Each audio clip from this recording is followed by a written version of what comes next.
ಏಳನೇ ತರಗತಿ ಸಮಾಜ ವಿಜ್ಞಾನ ಅಧ್ಯಾಯ 14 ದಕ್ಷಿಣ ಅಮೆರಿಕ ಪ್ರಶ್ನೋತ್ತರಗಳು. ಖಾಲಿ ಬಿಟ್ಟ ಸ್ಥಳಗಳನ್ನು ಸೂಕ್ತ ಪದದಿಂದ ಭರ್ತಿ ಮಾಡಿ. 1. ದಕ್ಷಿಣ ಅಮೆರಿಕ ಖಂಡದ ಸ್ಥಳೀಯರನ್ನು ಡ್ಯಾಶ್ ಎಂದು ಕರೆಯುತ್ತಾರೆ. ಉತ್ತರ ರೆಡ್ ಇಂಡಿಯನ್. 2. ದಕ್ಷಿಣ ಅಮೆರಿಕದ ಅತಿ ದೊಡ್ಡ ರಾಷ್ಟ್ರ ಡ್ಯಾಶ್. ಉತ್ತರ ಬ್ರೆಜಿಲ್. 3. ದಕ್ಷಿಣ ಅಮೆರಿಕದಲ್ಲಿ ಕಂಡುಬರುವ ವಿಶ್ವದ ಅತಿ ಎತ್ತರದ ಜಲಪಾತ ಡ್ಯಾಶ್. ಉತ್ತರ ಏಂಜಲ್ ಜಲಪಾತ.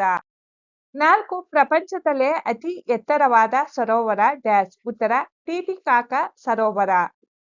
5. ದಕ್ಷಿಣ ಅಮೆರಿಕದಲ್ಲಿ ಕಂಡುಬರುವ ಹುಲ್ಲುಗಾವಲು ಡ್ಯಾಶ್. ಉತ್ತರ ಪಾಂಪಸ್. 2 ಅಥವಾ 3 ವಾಕ್ಯಗಳಲ್ಲಿ ಉತ್ತರಿಸಿ. ಪ್ರಶ್ನೆ 1. ದಕ್ಷಿಣ ಅಮೆರಿಕದ ಸ್ಥಾನ ಮತ್ತು ವಿಸ್ತೀರ್ಣಗಳನ್ನು ತಿಳಿಸಿ.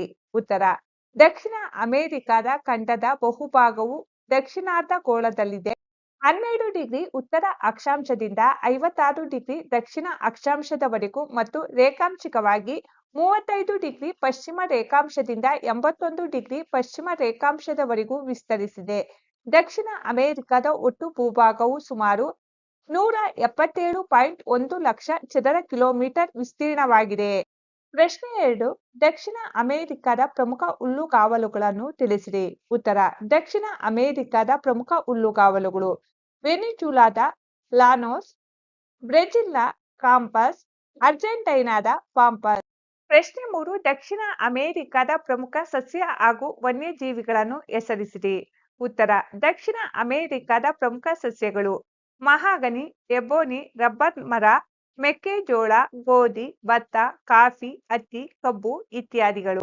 ದಕ್ಷಿಣ ಅಮೆರಿಕದ ಪ್ರಮುಖ ವನ್ಯಜೀವಿಗಳು ಕಾಂಡರ್, ಹಾರುವ ಮಂಗ, ಅಳಿಲು, ಮಂಗಗಳು, ಹೆಬ್ಬಾವು, ಪ್ಯೂಮಾ, ಜಾಗ್ವಾರ್ಗಳು, ಲಾಮಾ, ಆಲ್ಪಾಕಾ, ಆಮೆ, ಮೊಸಳೆ ಇತ್ಯಾದಿಗಳು.